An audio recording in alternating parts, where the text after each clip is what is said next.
Little happiness on that opening video right there. Welcome everyone to our Sunday gathering. Yes, that's right. It's number 275. It's crazy to think how much time has passed, and we just keep on keeping on. I saw a little chat in that chat box. We were talking about favorite flavors of ice cream. So it's not Sunday, Sundae, but it is words from the heart. And this is just an opportunity for me, myself and I, and our special guest, medium friend, speaker, Laura Hamilton, to just share what's on our hearts.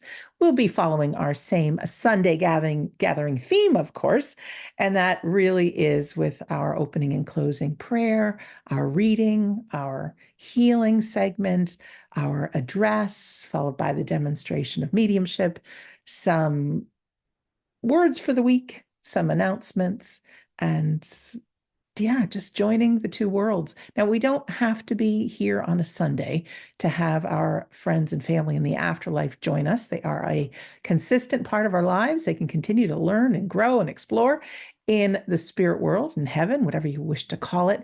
But they are always keeping one eye on us. And through our medium readings, we just see that they are part of our lives. So we welcome you here, whether you're here for the very first time or you've been with us before. We don't take it lightly that you are taking time to be with us. We usually have somewhere around 150 people that join us on our Sunday gathering, plus or minus, but we don't take it lightly. Your time is valuable. So Laura and myself will do everything we can to uplift, to inspire, maybe even put a smile on your face, all those good things to make this 90 minutes or so really worthwhile for you. It's not just about the afterlife, it's about living life and living life powerfully. All right, you're never alone, and we're here for you. So, with that, I'm going to send it over to Laura for our opening prayer. Thank you so much, Sandra. And hello, everyone. It's an absolute pleasure to be with you all in this Sunday gathering today. So, let us just take a few moments of contemplation and of silence as we settle in together to speak to your God, the God of your understanding. And if you can hear me, please close your eyes, and if you cannot, just watch my words. Divine and ever-present Spirit, Creator of all that is, we are connected here today in this beautiful place of love, of happiness, and of healing. Though in different countries and continents around your earth, we are still connected by that vital part within us, that part of you which is nestled within our spirit. We ask that we are allowed to put our mind to one side, to our worries or our problems, just to leave them to the side whilst we spend this time together. This time of joy and upliftment and of love. We ask that we are allowed to open our hearts and minds as we put our thoughts to those loved ones who have gone before, those loved ones in the spirit world. We invite them now to come closer than ever, to stand beside us, to sit beside us, to enjoy this time all together. And we ask that whatever words are said today, whether that be through words of speech, of music, or just heard in the silence, that they go to those people who are meant to and need to hear them.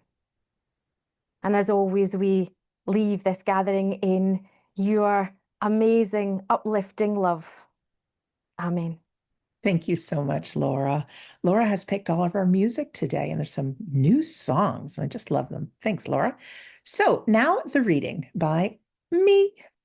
All right. This week, Myself and fellow Americans, no doubt, are thinking about Friday, which is our 4th of July, our Independence Day celebration. But beyond the celebrations of nations, there's a deeper, more personal independence that I believe we all seek, and that is the freedom from fear. So, this is a parable about an old gardener, a beautiful garden, and a message of hope that came from beyond. In a small cottage lived an old gardener who had tended to this very same plot of land for over 50 years. This garden was his life's work, a living map of his history. There were sturdy oak trees of strength, fragrant roses and lilies of peace, and cheerful daisies of joy. The gardener knew every inch of the soil. It was a place of comfort, but it also had become a self-imposed kingdom, bordered by a quiet, creeping fear. One season, a strange and silent sickness began to creep into the garden. It started at the edges, a creeping grayness that seemed to drain the very life from the soil itself, turning vibrant leaves dull and causing healthy blossoms to wither before they could get a chance to bloom. The gardener's heart grew heavy with quite dread. One night, in a dream, his beloved late wife appeared to him. She looked, as he remembered her, in her happiest, healthiest years, young, vibrant, with a smile that could light up a room. "Do not despair, my love," she whispered, her voice like rustling leaves. She pointed across the property to a rocky ledge on the far side. There, growing wild and vibrant, was a single, exceptionally resilient rose bush, glowing with life. "Its strength is what your garden needs," she explained. "You must bring a cutting from it back here. Its life will force Let me start that again. Its life force will remind the garden how to live." To get this magical rose bush, the gardener knew he had to cross a narrow old stone bridge that spanned a small, deep ravine with a creek at the bottom. It was a very tall bridge, and as the years passed, he had developed a paralyzing fear of heights, a deep-seated terror for perhaps a fall. For days, he was a prisoner to his mind, a prisoner of that fear. The mind, a relentless bully, flooded with what ifs. What if my balance isn't what it used to be?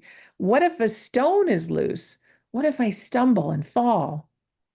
The fear of that single crossing felt more powerful than the love for his entire garden. He was trapped, not by walls, but by a story of fear. Finally, one morning, exhausted by this inner bully, the gardener sat on a bench and chose to declare his independence. He stopped listening to the voice of fear and instead closed his eyes and simply breathed. He felt the solid earth beneath his feet, a foundation of support. He felt the gentle warmth of the sun, a reminder of constant grace. And he let a wave of profound gratitude wash over him and every flower he had ever grown, and for the loving guidance that had come in that dream from his wife. With a calm heart, he stood up and he walked to the bridge. This was his revolution. He took the first step, his eyes fixed not on the drop below, but on the solid stone in front of him. Halfway across, he stopped. He took another deep breath and he dared to look down. But instead of terror, he was met with wonder. From this high vantage point, he could see everything in a new way. He saw how the creek below nourished the roots of the trees, how his own garden was just one part of a vast, interconnected landscape. He saw the world as a bird might see it, not as a series of obstacles, but as one beautiful flowing whole. From up here, his fear seemed so small, just one tiny part of a much bigger, more magnificent picture. You see, he had gained a higher perspective. With this newfound wisdom, the rest of the journey was not frightening. He was just walking, guided by love and a new expansive view. So he took the cutting from the resilient rose and returned. As he grafted it onto the heart of the garden, he wasn't just planting a flower, he was planting his freedom, his faith, and his new perspective. And the feeling that filled his heart was not just deep relief, but a deep, radiant joy, the joy of knowing he had liberated himself, and in doing so, he had saved the garden he loved. And isn't this our journey? We can become prisoners of our own anxieties, trapped by the fear of a bridge we have yet to cross. But our freedom is not found in avoiding the bridge. It is declared in a single quiet moment, in our breath, in our gratitude, and in the courageous first step. And sometimes the very thing we fear holds the key to our liberation, offering us a higher perspective from which we can see that our worries are just a small part of a much larger, beautiful truth. So thank you for listening to our reading for today. We're now going to go into our healing segment. And I do believe that those in the unseen world use our feeling, our energy, and can direct healing to where it's needed in the world. So for yourself, you may need some healing. There could be some loved ones in your life. And for the planet as a whole, we know there's quite a bit of unrest, both for people and our animal companions. So whatever that may be, just have that loving intent that our healing goes just to where it's needed. I also believe that feelings of gratitude can really lift and boost that energy. So we might choose to spend some time as we listen to the song feeling grateful. Laura has picked the song by ABBA called The Way Old Friends Do, and it celebrates the enduring power of friendship, particularly the unique bond that develops over a long period of time. It highlights the comfort, understanding, and resilience that relationships that we have that we've been able to weather the storms together. So as we listen to this beautiful song, you can keep your eyes open or close them, whatever way you wish. Maybe I suggest, perhaps, feel some gratitude for whatever it is that you feel grateful for, or who you feel grateful for. So when the song ends, you're going to hear first from Laura for our address, followed by myself. So let me find our healing song for you, and then we'll go into our address. That was absolutely lovely, Sandra. Was it just my imagination, or did you feel everyone that's here just get closer together? Anyway, I wanted to say thank you again for having me. It's wonderful to be back. It's exciting to be back, and it's lovely to be with you all. So whether it's your first time here or you're here on a regular basis, I'm really glad you're here. So Sandra, as she may have said, she allowed me to share with you words of the heart. And it's funny because many years ago, in a different job that I had, I used to be asked to speak in front of quite large audiences at times. And back then, if someone said, "Okay, Laura, you have to go and speak," then I automatically would have gone to my head. I would have thought about it. I would have worried about it. I would have analysed it in here. But for the last several years, things have got a little bit more comfortable, let's say. Because now I can trust that inner voice. I can trust that whatever I need to speak about, I don't need to think about it. I just need to be aware. So it can sometimes come in speaking with people or reading a book or watching an interview. And so lo and behold, a couple of weeks ago, I was listening to this beautiful lady, and she had had a near-death experience. Now, I know Sandra has some fabulous interviews from various different people sharing their insights into their NDEs, their near-death experiences.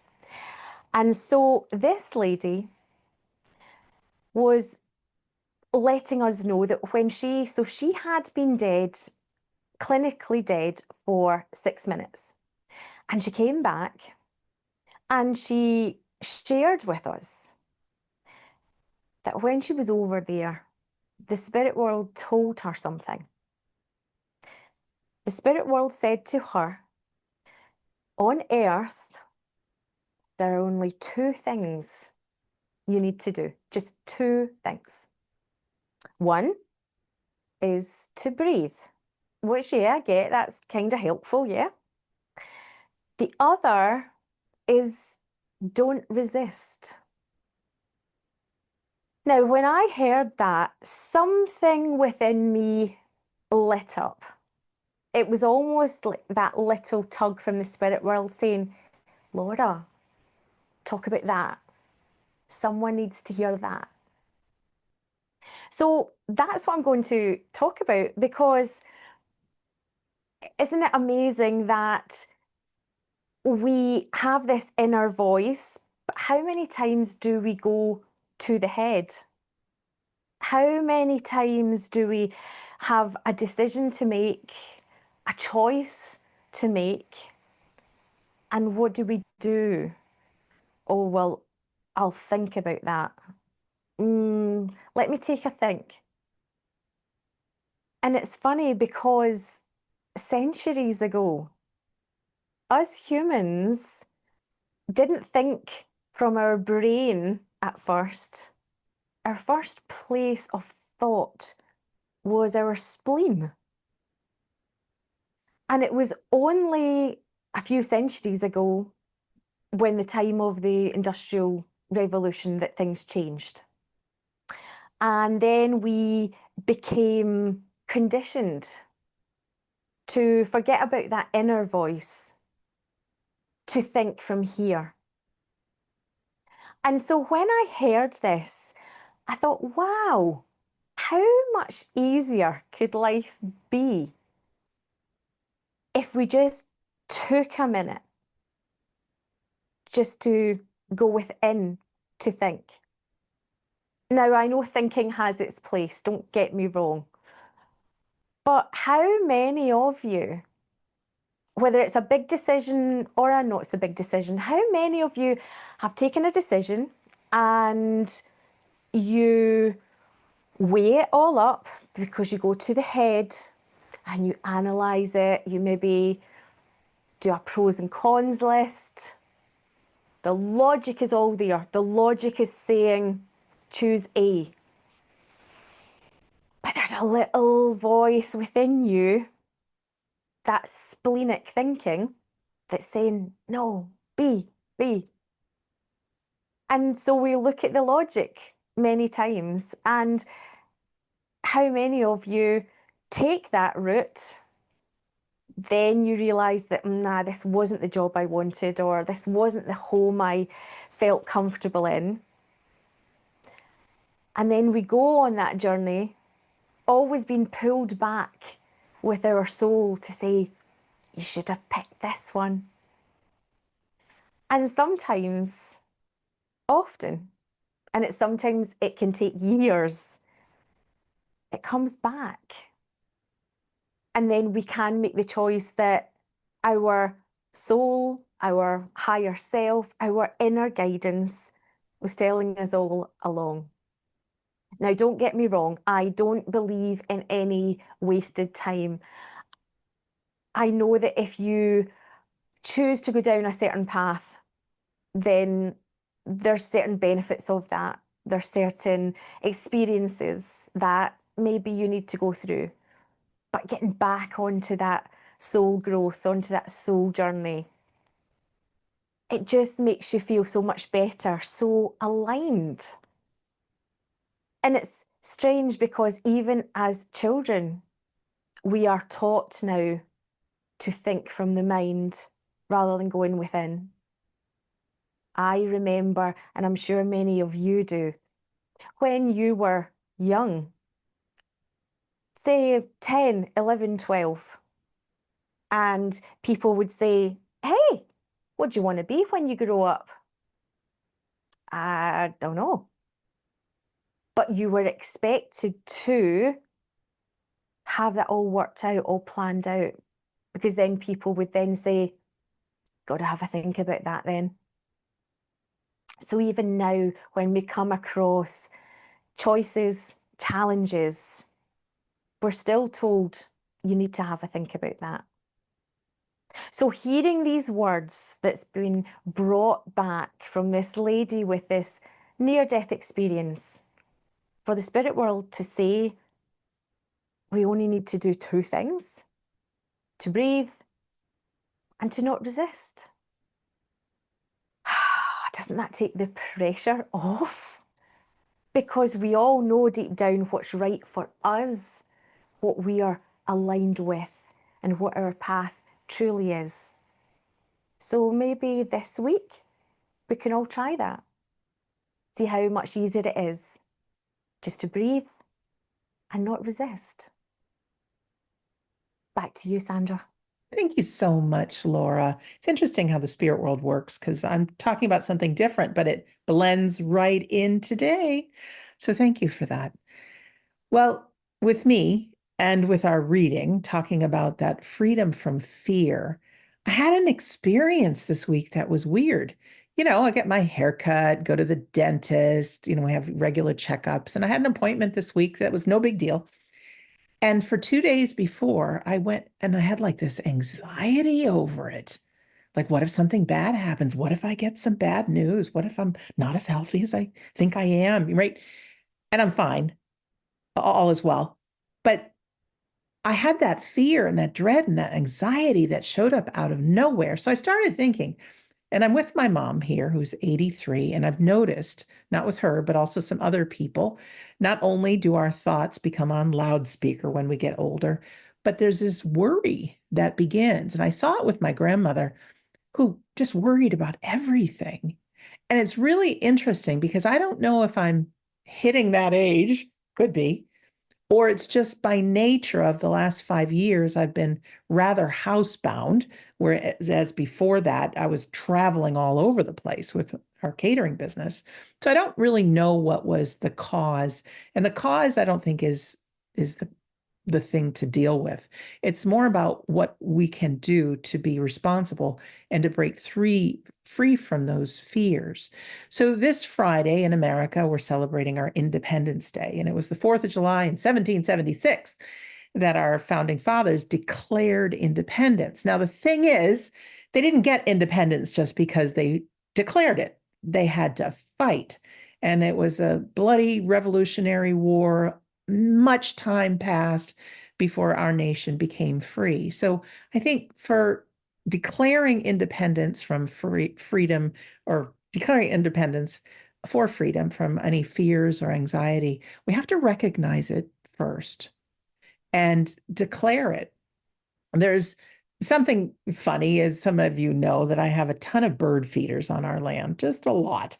And no matter what kind of bird feeder I get, the squirrels can always get to it. Always, no matter what I buy, what I try, the squirrels always win.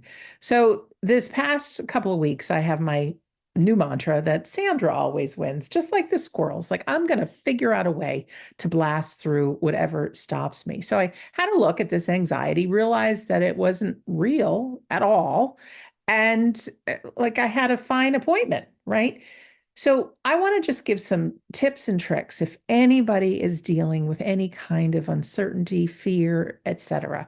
Laura brought up the very best thing is to just trust and go within. The mind can get very, very busy and put out all kinds of different scenarios. But if I were to ask you to look back upon your life and some of the things that you've been through, it's been a whole lot of fear. But guess what?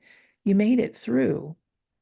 So be in the present moment and trust. Your future self is going to have it handled because it's made it this far. But also that deep breath. I learned too this week, there's something called a vagus nerve. Now, not Las Vegas, but VAGUS. And when we take a really big, deep breath, here, we can do it together now. Let's do it. In through the nose, fill that belly, and exhale. But when we do a few of those, it actually activates what's called this vagus nerve, which calms our anxiety. It's like getting a hug from the inside out. But it calms us down, it calms our system down. We've got that fight or flight system. So to tap into that, to tap into our inner knowing, and when I had my appointment this past week, my inner knowing is like, Sandra, okay, you've diagnosed that you're changing, right? For whatever reason, you're developing fear and anxiety over things that aren't real. Okay, step one. Okay, well, let's just compare it. Would you rather have this doctor's appointment or would you rather go through some of the worst times of your life, like getting a tooth pulled or having your dad pass away? And I'm like, oh, yeah. Then I had to look back, look at my past self, all these incredible things that I've accomplished. Like, that's who I truly am. And then there's something about being in the present moment and really trusting, like Laura said, really trusting in that present moment that we know what there is to do. We can have that intuition kick in, and ultimately everything's going to be okay. So declare that independence for yourself of whatever that is, and know that you are in the driver's seat of your life. Now, that's a good thing. And sometimes it's a bad thing, right? When stuff doesn't happen, you point a finger at somebody else, the rest of the fingers are pointing at you. But I like to say, and I don't believe this all the time, but I take on that I am responsible for my occurring world. So even if I'm driving and I get a flat tire, right, I could moan till the cows come home about that flat tire. But the truth is, have I neglected getting my tires checked? This is just an example. My tires are fine. But that's putting the responsibility back on me. And so going through whatever our fear is, whatever that freedom is that we want, we can take on that our souls came to live, right? We came to explore. We came to experience. Yes. And there are different players within our lives that come in. There's new experiences. Neil Donald Walsh said, life begins at the end of our comfort zone. We find ourselves wanting to be comfortable and cozy, but are we really? I don't think so. Adventure really is when we do something new, especially with someone we love, someone we care about. That's when true living begins. It's outside of that comfort zone. So I think the thought I just want to leave everyone with is no matter what you're dealing with, whether it's a fear, whether it is the mind being that inner bully, I know I'm not alone because we're all aging, right? And we change when we get older. But just to trust that within us or as part of us, we have this eternal soul that is craving experiences. Everything we go to is an opportunity, not just to learn and overcome, but you never know who's going to need to hear those words just from you, that you've experienced it. And when you are your most real and vulnerable and honest, this is when people fall in love with you. We don't have to just show all the good stuff because nobody likes somebody who brags, but be honest and people will be honest right back with you. And like Laura was talking about, quieting down, listening from within, you take that time and stop thinking and contemplating what there is to do next, and you center yourself back within. The right words come to your mind in any conversation. Just be the listener. So, whatever that is that you need to declare independence over, freedom from fear, or guilt, or worry, or whatever, just declare it. And remember my little mantra that the squirrels always win? Well, you always win. We are unstoppable souls. And whether we fail, whether we get it right, whatever it may be, it is all experience for our soul. We, friends, are never alone. We are truly supported. And often we're asking for guidance from those outside of ourselves. But you may be surprised. So much of this guidance comes from your own soul. You have an amazing, smart soul as well. So that is my portion of our address. And I just wanted to tie it in because we are celebrating our Independence Day here in America on Friday, which will be a big to-do. We're moving into the 250th anniversary of our country. It's crazy. Anyways, that concludes our address. So thank you, Laura. Thank you, Sandra. We are now going to move into our demonstration of mediumship. I know we have some new friends here with us the first time. I saw your messages in the chat box. We get a little too busy, so we can't answer your chats, but we do read them. This is an opportunity just to show you how close our loved ones are. They truly are part of our lives. So this is a medium demonstration. Now, I always say that our friends or family that come through from spirit side, they're here for all of us. So I know that there's we're going on 134 people here with us right now. Each one of us has our own little prayer. Oh, let my loved one come through, right? So obviously, we're not everybody's going to get a reading. We'll get a handful of friends and family from the spirit world coming through. But I do think that they plan it this way, that their words and their evidence can really land for everybody, knowing just how close they are. And I want everyone to just imagine that the words that come through, maybe the message, that it's for you too. Whether it's a word of forgiveness or here's how close I am or you can do it or whatever that may be. Take it on as that these representatives of the spirit world are delivering messages for all. So there will be members of our community that do get readings here today. Laura is a very well-trained and well-practiced evidential medium. She has her own way of working with the spirit world. She'll request those who want to work through her to do so. However they figure out who it's going to be, you'll hear her give a description about the spirit person that is with her. We are still people with our own personalities, even if we don't have human bodies. So you might hear her say who the person was, male, female, parent, who knows. But we want everybody to be on the edge of your seat. The spirit world knows that you are here at our Sunday gathering. So this might be for you. If you can understand the description of the person she described, all of it, and you get that pull like, oh, she's talking about somebody I know, we want you to press your raise hand button. Now, the one thing in common with all these people is they no longer walk this earth. So if she does a description of somebody who sounds alive, don't press your raise hand button. And because we have such a large group with us today, just press your raise hand button if you can understand all the information. So this is when I ask people to press that raise hand button just to see how it works on your side. It goes from raise hand to lower hand. You'll notice it as you press it a couple of times. Sometimes there's more than one person that can take all the information. And so what Laura or whoever medium we have on our Sunday gathering will give a few more bits of information. And ideally, we are left with one person with their virtual hand raised. Now, if you are that person that works with our medium today or anytime, your job is simple. First of all, I'm going to press a button and you're going to get a flash on your screen with an unmute button. We love to hear your voice. We do. Your picture stays off. Don't worry about that. But it's nice to hear your voice. It helps strengthen the medium's communication. We just need from you a yes, no, or I don't know to the information Laura brings. Let Laura or any medium you ever see do the work. Often it happens that mediums, they may not be as trained as they should be, will ask, who am I talking about? Or I'm getting an M name. Who am I talking about? That's not how it works. We want everybody in our Sunday gathering to know that Laura truly is working with loved ones in the spirit world.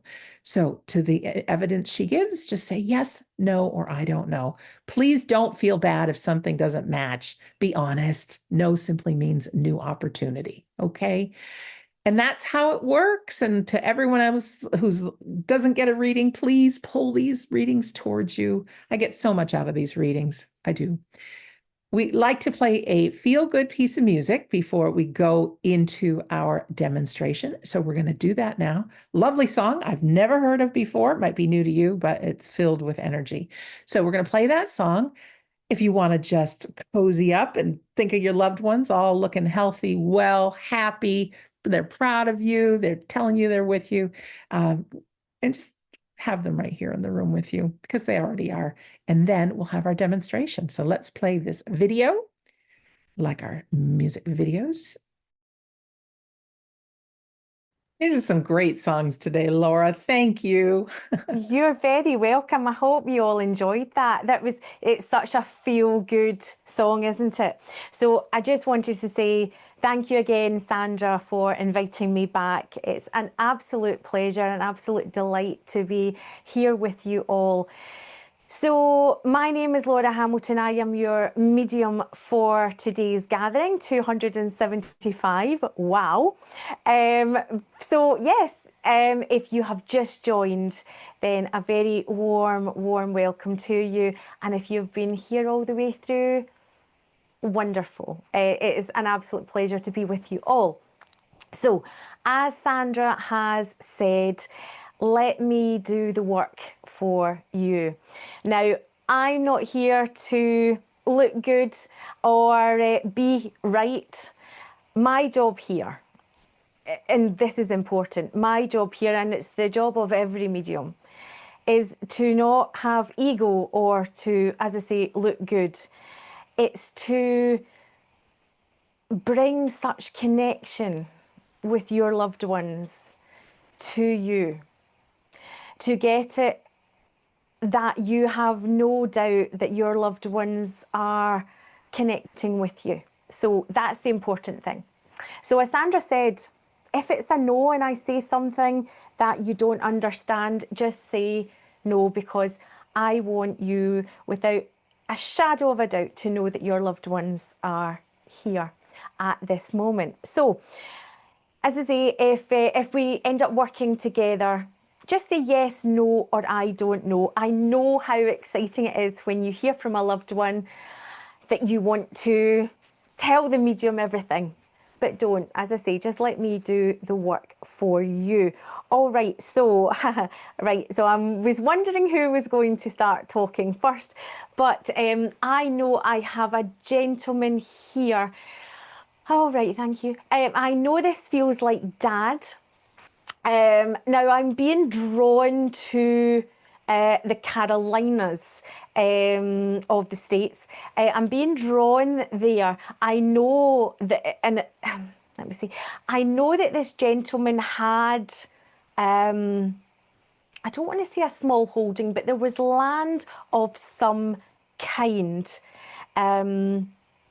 So let me just put that out if I can then, Sandra. So I'm looking for somebody, Dad in the spirit world. I feel the Carolinas, he would have lived in the Carolinas.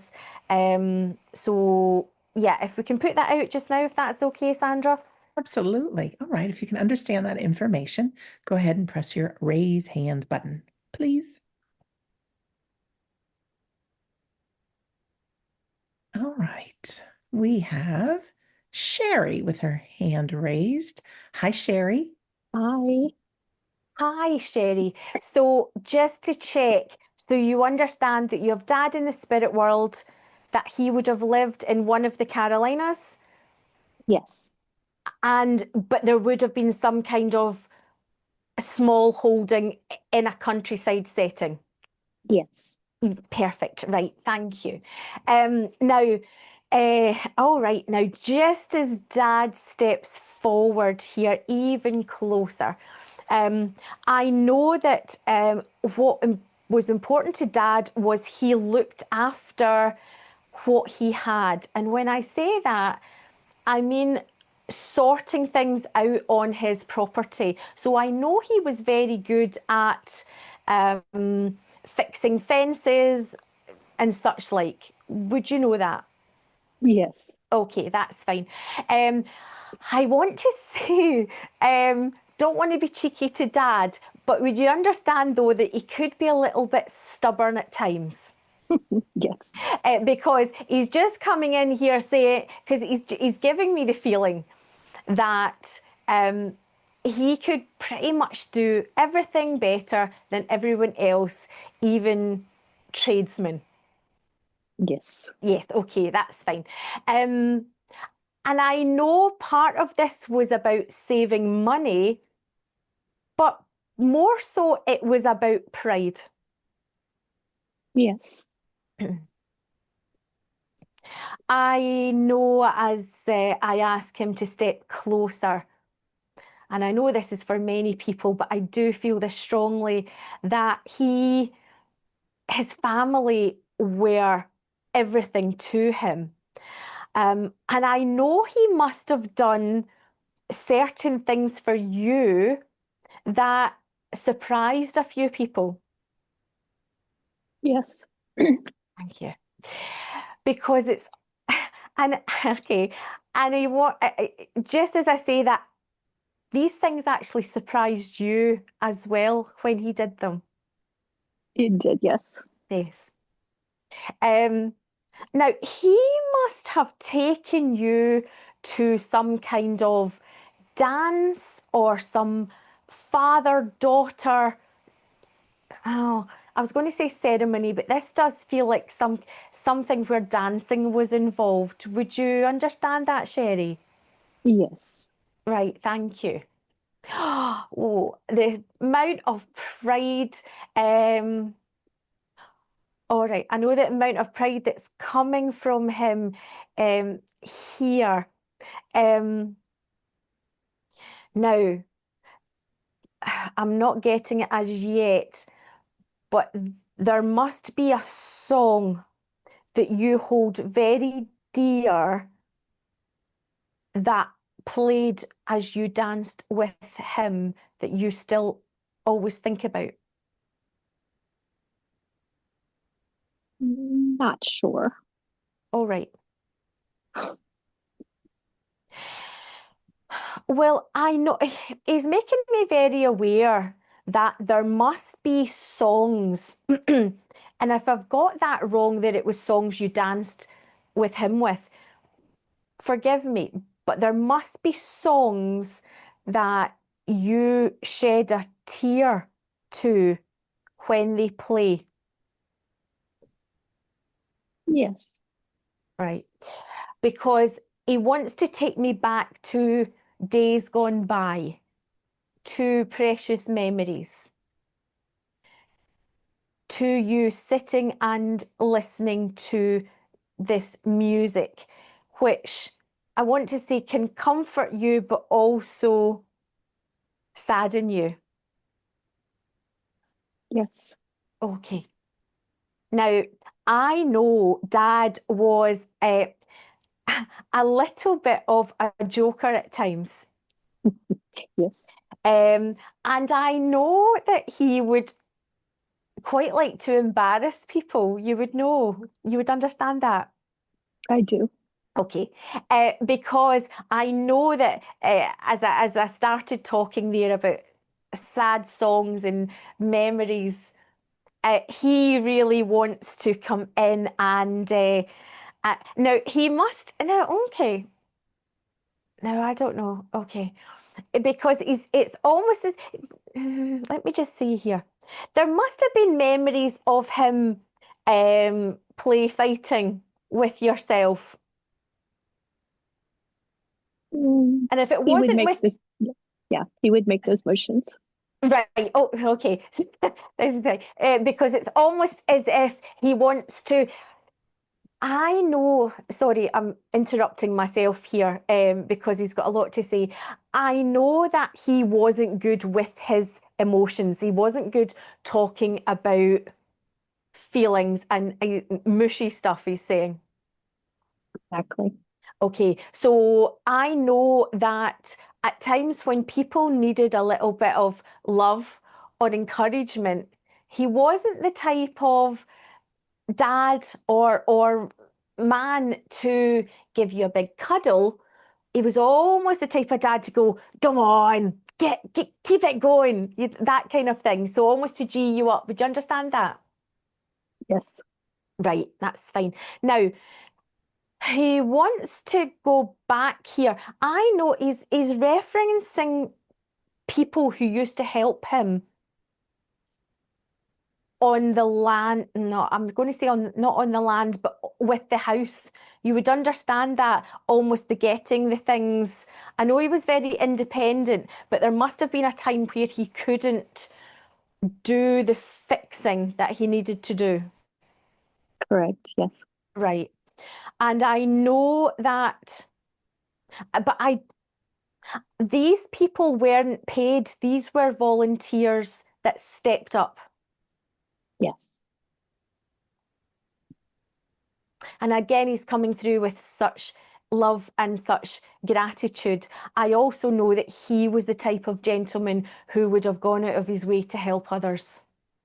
He did. Yes. I know that he would have helped people in the surrounding community if they needed it. Because I want to say, again, I want to go back to this fixing things. I want to go back to loaning out equipment if need be. Would you remember that? Yes. Right, Farm okay. equipment. Farm equipment, that's fine, thank you. Just very much this feeling of community led, but I do feel you were like that as a family. This wasn't just him. That was almost the way he brought you up. Yes. All right. Now he's talking here, I know I've mentioned volunteers, but again, he's talking about volunteering. Now, you would understand that you have volunteered yourself, your services to help others as well, Sherry? Yes, I have. Right, that's fine. So he's just wanting to, now I don't know if he wore a cap, but I know he just wanted to lift a cap to you to say, well done. He's just very much coming in with, that was the way I taught you, that was the way you were brought up. Very much this feeling of respect and helping others. All right. Now, Yes. all right, okay. He has given, now this is a strange, and I don't think this is his thing, but he's bringing in a star. You would know that a star has, I know that's strong. I was going to say a star has been bought and named for him. I don't think it's him. You would understand that a star has been bought and named for someone in the family, Sherry. Yes. Right, that's fine. But I'm right in saying that it's not for him, it's for another. It was for me. It was for you. Okay, thank you. Because he's just said, light of my life. So please know, Sherry, you are absolutely the light of his life. You continue to be the light of his life. He just wants to come through and say, keep on doing the good work you are doing. He also wants to mention, just before he leaves, he's talking about being a beautiful friend. So there must be someone you're helping out. I want to say going above and beyond to help out a friend. This isn't in volunteering, this is in personal relationship, friendship. You would know that. Yes. All right, thank you. Well, he's just saying, keep on being that beautiful friend, keep on being the beautiful you, Sherry, and he's very much with you. He's very much keeping an eye on you and still giving you that little come on girl when you need it most. So thank you for putting your hand up, and it was a pleasure speaking to you and your father. Thank you, Sherry. You too. Thank you. Thank you, Sherry. Thank you. Beautiful. Thank you, Laura. Thank you. I do go through lots of water doing this, so you will, hope you don't hear me gulping too loud.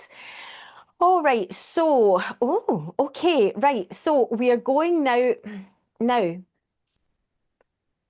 we're going now to a firefighter. I know that this gentleman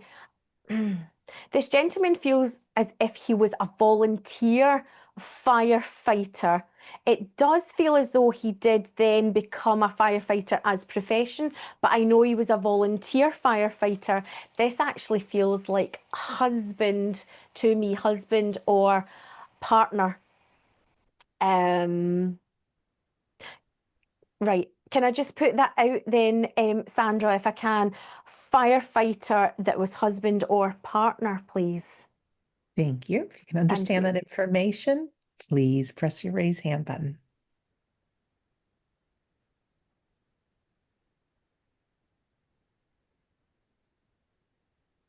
And we'll patiently wait. Okay. Jill has her hand up. Jill, if you can find that unmute button and press it for us. Hi, Jill. Hi, Hi. Jill. So, hi. Lovely to speak with you. So, you understand this as husband? Very long time dating. Okay, okay. Because right, okay.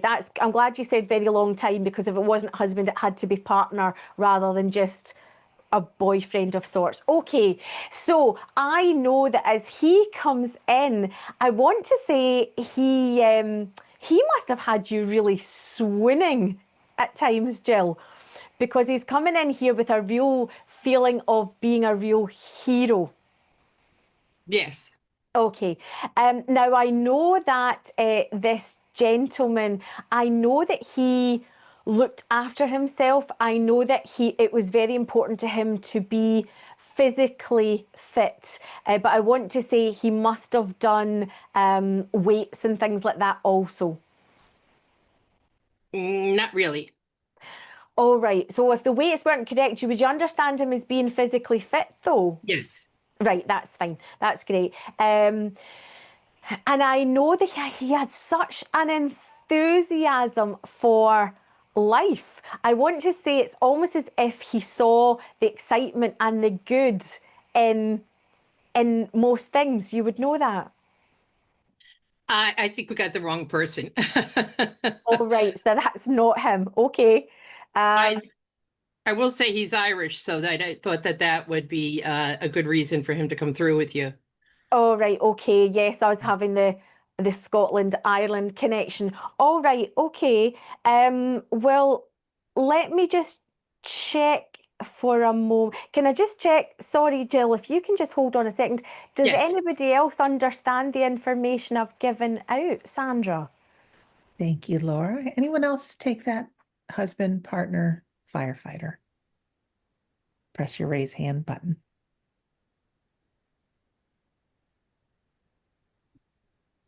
Raquel. Raquel, can you press your unmute button?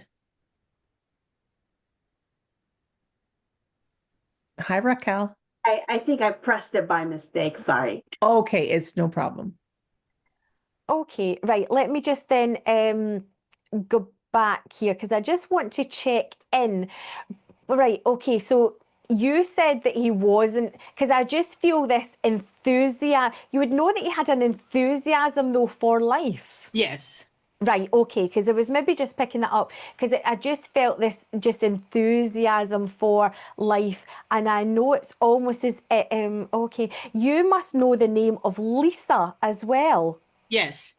Right, okay, that was connected to your ex, the Yes. previous boyfriend. That's fine. I just wanted to check. I just was asking to give me something to make sure I was with you. All right.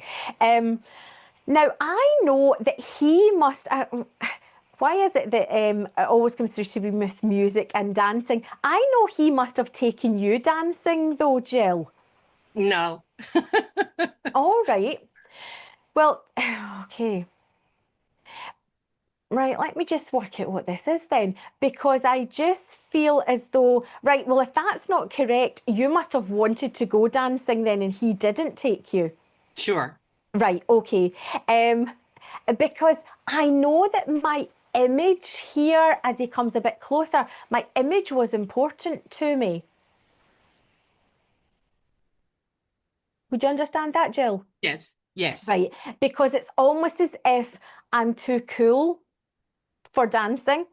That could be true. Yeah. Right, that's fine. Because it's almost as if I want to be standing at a bar, I want to be looking good, rather than putting myself out there.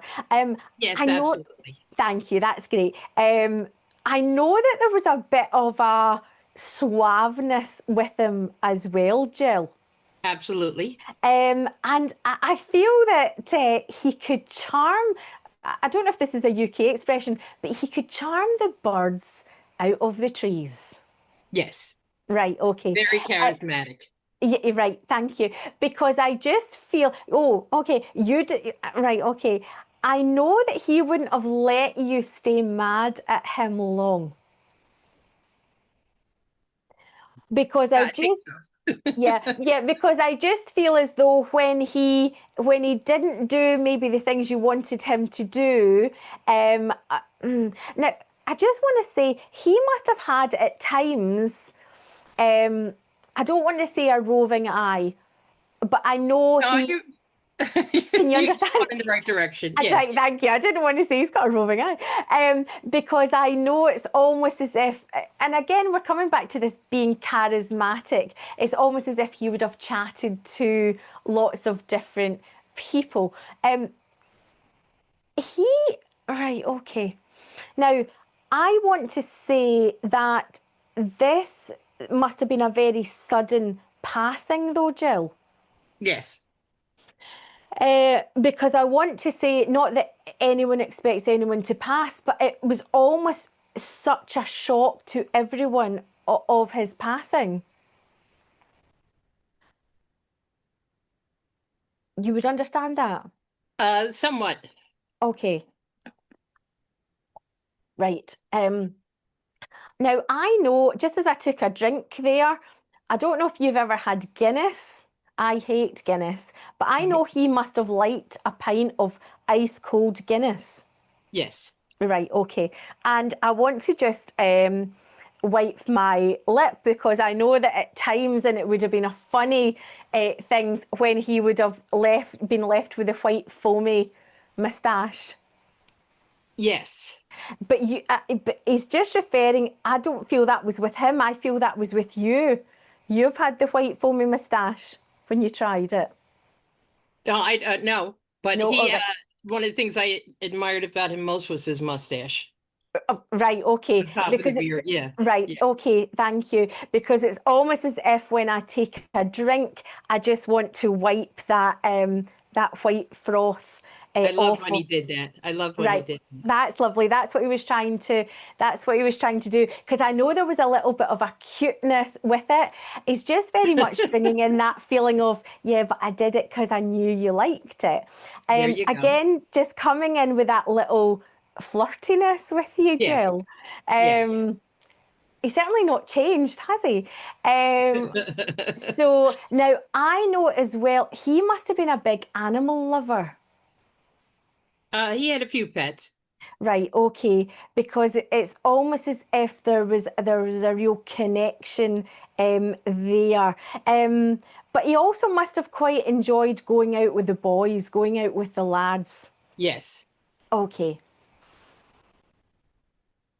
And I know as well that when he went out, because I'm coming back to this feeling of his image, the way he looked. I know he always liked to smell good as well, Jill. Mhm. Yep. You must have, I know you said you dated a long time. One of those Christmases that you had, you must have bought him aftershave or cologne of some kind. I don't think so. Okay. Well, if that wasn't the case, then no. If that wasn't the case, you must remember him though. He always, I know he smelled good, but he also put on quite a lot. Okay. Is that a no? Because if it's a no, I just don't say, remember that. I right. don't remember Okay. that. No. but- Okay. That's fine. Because it's almost as if before he came in, you smelt him, and as he left, you could smell his cologne. All right. So, right. Let me see. Now, I want to say there must have been. He must have had a daughter, Jill. Lisa. Oh, thank you. Right, he didn't tell me that. He just said Lisa. Right, okay. All right. You're I don't feel you're in touch with her any longer, though, are you? No, no. Right, okay. He's just bringing it through, and I'm not saying anything bad here. He's just bringing that through of asking you to give her a little thought at the moment. Okay. So it could be she's just going through a little bit of a difficult time or what have you. He's not telling me what that is, but he's just asking you to give her a little bit of a thought. Okay. There. But he's just very much coming through, I want to say just larger in life, very charismatic, just the way you remember him. And I want to just say, he must have at times, now I know we were talking about firemen at the start, but he must have at times really lifted you. I don't want to say as a fireman's lift, but he must have loved to lift you up in his arms. No, sorry. Okay. Maybe metaphorically, but All right. Well, that's what I was going to say. Is he certainly? I don't know if you're going through a difficult time at the moment, but he is wanting to literally lift you up at the moment. okay. Because it's just that feeling of that strength, of that. Because he must have been a really. I know he was a boyfriend, but he must have been a really good friend to you also. Mm-hmm. Okay. Yes. So he's just very much coming in, as I say, with that support, with that love, with that camaraderie, and just saying he's still there and he's still very aware of what's going on. And as I say, just give a little thought to his daughter. Thank Lisa. you. Thank you Thank you very so much. much. Thanks, Jill. Thanks for putting your hand up. Thank you. Right, water time. All right. Okay. Now I know. Oh, okay. Right. I don't know. I actually feel as if this might be somebody in my audience I need to find. First of all, I want to go to Japan, and I want to go to Mount Fuji. So I do feel this is to find who I want to speak to. Can anyone understand visiting? No, it's not visiting. Staying in Japan, this isn't just a week or two's vacation. This feels to me like staying in Japan for at least a month. But you must have either gone to Mount Fuji or you had Mount Fuji outside, well, in the view from your window. Thank you. Thank you very much. We have Anne with her hand raised. Anne, if you could press your unmute button. Hi, Anne. Hi, Welcome. thank you. Hi there, Anne. Lovely to speak to you. So just to check then, so you yourself have been to Japan, Yes, but I do feel it was a longer length of time. It was a month or two. probably around a month. Right, okay, that's fine. That's why I said that month, first of all. But but I do feel as though you were able to view Mount Fuji Yes. from where you were staying. That's fine. That's where I want to be. Right, lovely. All right. So, let me just see who. Right, okay. You would understand you've got Father in the spirit world. Yes. Okay, that's fine. Thank you. All right. Let me just work with Father a minute. He's laughing here because I'm saying Father and he goes, it's Dad. All right. So you would understand that Dad was, Dad must have done quite a bit of traveling in his life as well. Yes. Okay. And I want to say the knowledge of this man, and I want to say he was book smart as well as life smart. Yes. All right. I know here as well, he had a good sense of, okay, I know this man is very precise. He's just said to me, geography, history, politics. You would know all three that he was very good at. Yes. Okay, because he's just coming in with the knowledge. He really doesn't want the chit chat. It's very much, let's just get down to it. You would know that. Uh-huh. Okay, that's fine. because he's just reminding me that's how he found his recipient today. Right, okay.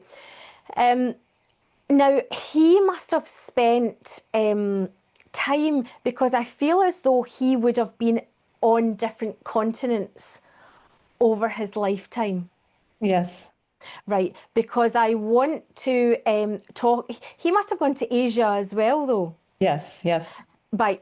But he also must have gone to Australasia also.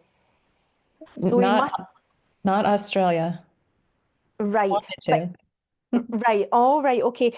But I do feel he must have been down in that area of the world. If it wasn't because he's saying Australasia to me. So it must, right, let me Asia just, for sure. right, okay, all right. Right, so he's Probably just, as close as he got was Singapore, I would guess. right, okay, no, that's fine, that's fine. Right, I'm going to leave that to the side a minute because he is talking about Australia, but I'll come back to that in a moment. All right, and I know he must have taken a lot of photographs when he was traveling. He did. Right, because I know that I know that he printed these photos, and I know that he would have had them very carefully placed in photo albums. Yes. Right, because I want to say he's okay. You must have been looking at photos just recently, though, Anne. His photos? Yeah, yes, photo. Well, do you know, he's just very much making me aware of these very big albums, because I want to talk about these heavy, heavy books. Well, I've wanted to recently. Right. Okay, that's fine. I know, but you must now. I'm going back a while, but you must have memories of sitting with him when you were younger, looking at these photo albums. It was in the time of slides and slide projectors. Right. Okay. Right. Okay. That's fine. Right. Well, if I'm getting mixed up, that's fine because I know he's coming back in with the photography, but I know he's also talking about these very precious large albums. So let me just say, but you would remember sitting with Dad with photo albums of family shots.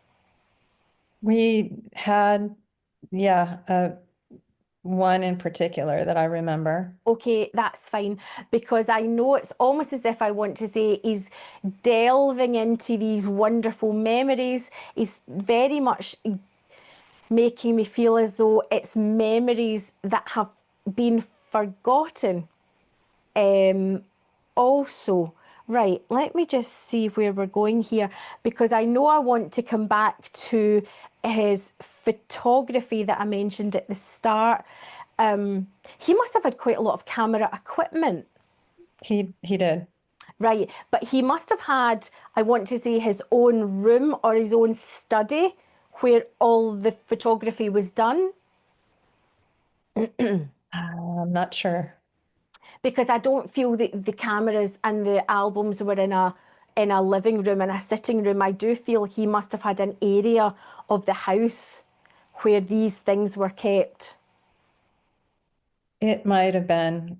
I was the That's youngest. that's right. That's okay. But he's just very much coming in with the precision. He must. I feel as though he must have been a stickler for precision and getting things right. Yes. Okay. And now I know it's funny because earlier on I was talking about, going with the flow and things like that. But I also want to say that he must have really planned your career out when you were at school, there must have been real talks about what you wanted to do and how to get there, how to achieve that. Not really. All right, well, if that's not the case, you must be having a conversation with somebody right now about that. I did recently. Just recently, that I was just wanting to make sure because it had to be recently. Okay, but this would have been with a boy in the family. Yes. Right, that's fine. He's just wanting to come in just to let you know he was observing that as well. He's also wanting to talk about the boy in the family also has talked about things of traveling, wishes to travel. The boys traveled a lot. Yeah. That's fine, thank you. And this would be his grandson. Yes. Right, that's fine. That's fine, thank you. All right.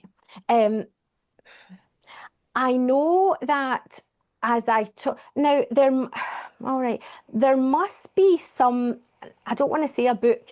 I feel this is some kind of atlas or encyclopedia that was his that must be still in the family. That was my dad's. Yes. Hard to say.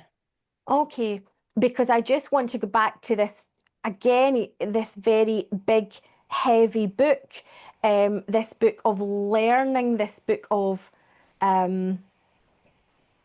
memories. Oh, right, okay. Oh, wow. Okay. I know what Do you understand what I mean now? I think I know what you're talking about, the Book of Memories. Oh, right, okay. Just as I ask him, because I know he wants to be very clear, it's perhaps my misunderstanding at times. There seems to be something, it's almost as if something needs to be revisited to help someone go forward. Okay. And I still want to come back to this feeling of that there's learning within the memories. Now, this feels to me, from what he's showing me, it feels to me as though there's some kind of knowledge from his travels, from his photographs or trips away that is going to help someone else as they travel themselves. Okay. All right. I want to say he must have been very, I know I've already said quick of mind, but you would understand that towards the end of his life, he had to be, he needed to be busy. His mind was always engaged. Right. All right. Because it's almost as if I want to, do you know, I actually want to shuffle a Rubik's Cube right now. Because it's almost as if I wanted to keep the mind occupied. It's almost as if he was very aware of doing these things would keep the mind and the brain engaged. Would you understand that? Yes. Okay. All right. But it's coming back to this Rubik's Cube. You must have been very quick at doing that yourself, Anne. I don't think so. No, okay. All right. Would you understand then where this is very strange? Would you understand where someone picked off the stickers and replaced them on a Rubik's Cube?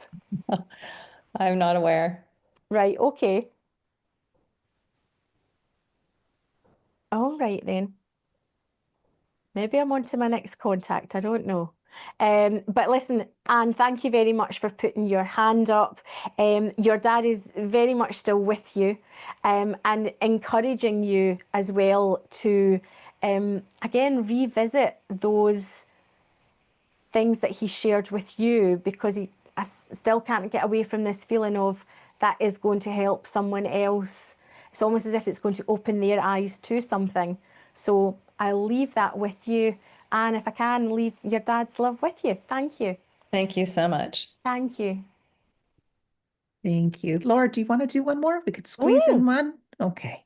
I know we might go over just a couple of minutes, everyone, but That's okay, I'm sure that's we'd all okay. love. All right, so let's see. All right, so I have got Mum here. I know there must be what feels to be either a Spanish or a Mexican influence here. I know Mum was must have been from Spain or Mexico, and I know she was a force to be held. Okay.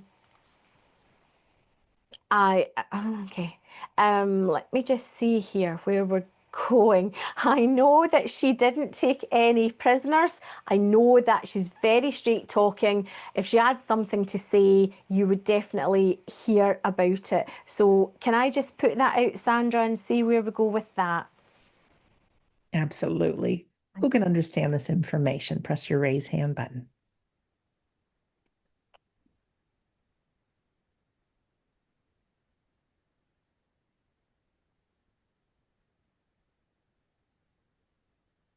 No hands up yet. Okay, well, if I've got it wrong with Spain or Mexico, there must be some kind of Portuguese, Brazilian influence here. And I know somebody's saying Italian. Oh, Philip Dykes. Philip Dykes, we know him from our Sunday gatherings. Hi, Phil. Well, it's not me. I'm here, but my wife is here that understands this.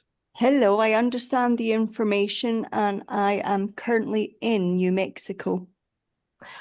You are. Okay. Right, but you would understand a lady in the spirit world, and just as I explain her, Kerry, just very much this feeling of you wouldn't mess with this woman. Correct. Okay, that's fine. I know that, because I know Sandra's only given me a little bit of time before we close here. I know it was very much a case of she would have pushed her way in to get to where she wanted to be. She would have pushed her way in to make her presence felt. Correct. All right. Now, I know that this woman, as she comes that little bit closer, I know she was the real matriarch of the family. And I want to say as well that if anyone tried to mess with any of her family, she would be right there in their face. Yes. Right, that's great. I know as I want to, as I feel into her even more, I know that she took great pride in being that mum, that person that was there for her family and looked after her family. I know that she would have, and I don't want to do the usual mum in the kitchen, but I do know that she would have loved being in the kitchen and would have loved putting on a feast for people. Yes. Right, because I want to say, I know she could be very short-tempered. Correct. And could be quite sharp. Could be, yes. I know that also as well, if she wanted something done, it kind of had to be done yesterday. Yes. Right. So I know as she's here with us and she is laying out this platter of food, I know that it's almost as though it wasn't, the food didn't just taste good, it looked good. Presentation for what she was giving to others was of real importance to her. Yes. She just is coming in here with this feeling of, again, I want to say this love, but it was love that she didn't show as in a huggy, cuddly way. It was love as in, let me feed your soul, let me allow your eyes to feast on this and eat. And I know she would have encouraged, eat up, eat up. Yes. All right. I know that this woman, as I feel her soul, I know this woman had so much love for you. And I also know that I feel that you and her had an unspoken respect for one another. Yes. Okay. Now, I don't know if you and Phil are going dancing while you're over in New Mexico, but I know there's this feeling of rush. And when I say rush and hurry, as in to get out, to enjoy and, I should say, lap up the surroundings, okay, we're talking about fiesta here. So I don't know if you've got some plans of going to some fun event. Yes. Right. So We she's are. just, Phil right, doesn't dance. I don't dance, but we are going to a fiesta, yes. Phil, just dance, will you? So yeah, so she's very much that feeling of go and enjoy, and she's just wanting to come here and just to say, feel the love, because sometimes the love that is there isn't always said verbally, but it's in those moments of being together with people you love. That's where the real connection is felt. So thank you for working with me, Kerry. Thanks for putting your hand up. Thanks very Phil. much, Laura. Thank you. Enjoy Santa Fe. Laura, thank you so much. That was very, very special. Ladies and gentlemen, if you want to press your raise hand button just to show Laura some love. You talk about being out in the skinny branches and just really being open and vulnerable and sharing what's there. You made a real difference today, Laura, and we thank you so, so, so much. And how special is it that Carrie and Phil, even while traveling, have come to our Sunday gathering? We love that. We miss you guys and we love that. You can find out more about Laura at her website, laurahamiltonmedium.com. Now, Carrie and Phil are away, but the classes continue on. Starting on the 1st of July, our dearest friends, Tim Southwell and Shirley Ann Sharp, are going to be leading a 5-session Sitting in the Power.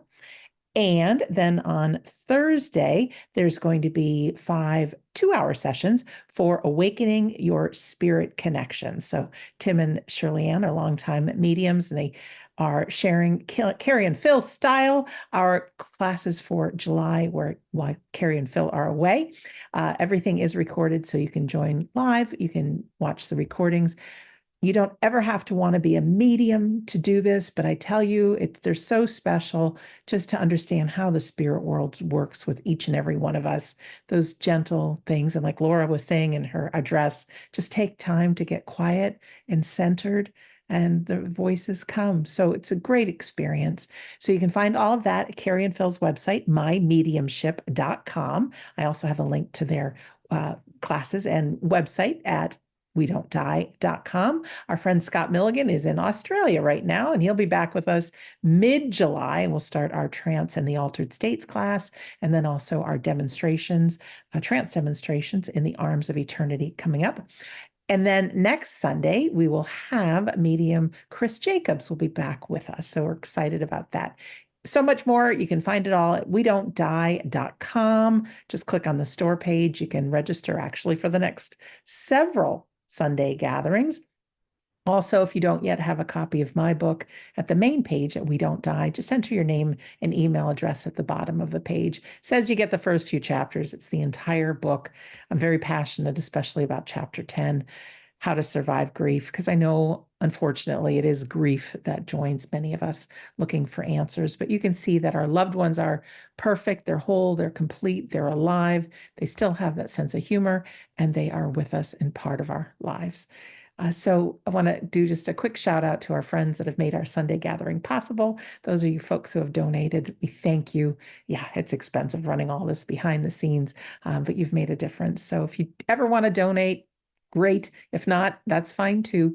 But on our Sunday gathering page at wedon'tdie.com, you could find that link to donate, or you can also watch past Sunday gatherings and register for upcoming ones.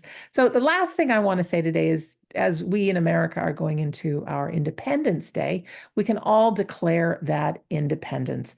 All right. So whatever it is that's going on in your life, please remember you are a divine soul having a human experience. You can pretend that you picked it all to be this way because you're here to learn. You are an adventurer. You are an explorer, and you're going to get your money's worth out of being here on planet Earth. So lighten up. Remember my mantra that the squirrels always win. So you always win too. They have that I'm not giving up attitude, and just see where that goes, and go out in the skinny branches and go out of that comfort zone. Do something new with somebody you love and make those memories. All right. Don't give in to that anxiety. Yeah, it might be part of life, but we don't have to give in.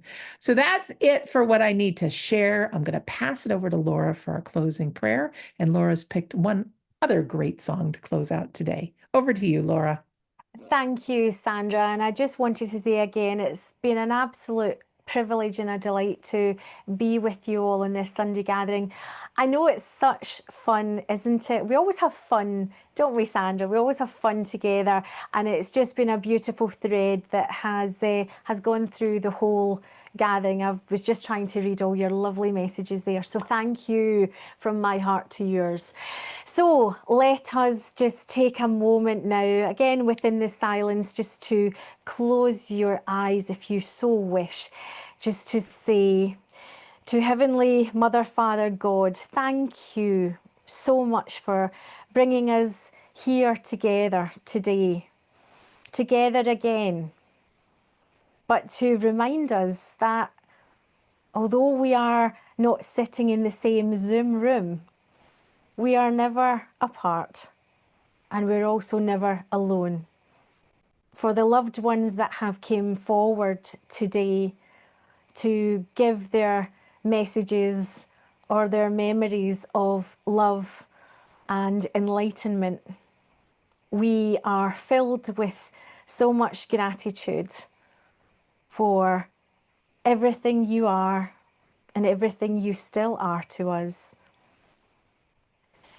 We allow our healing that has happened within this gathering to stay within us through the week ahead, going forward with strength, with enlightenment, with encouragement. And for any extra healing that has been allowed to happen in this gathering today, we ask for that to go forth, to go forward to those people and places that are in need. And we know that you will put that healing to exactly where it needs to go. Once again, our hearts are full of love and caring. And so as we feel that love going forward in this week ahead, we give such gratitude again. Amen. Thank you so much, Laura. It's been a joy being with you here today. And thank you, ladies and gentlemen. As we close out, as we're thinking about our loved ones in the unseen world, they are with us. So this is a perfectly named song called I'll Be There. And we're here for you. And your loved ones are. We love you. We thank you. Don't forget, join Tim and Shirley Ann this week. And we will see you next Sunday. Bye, everyone. Thank you, Laura.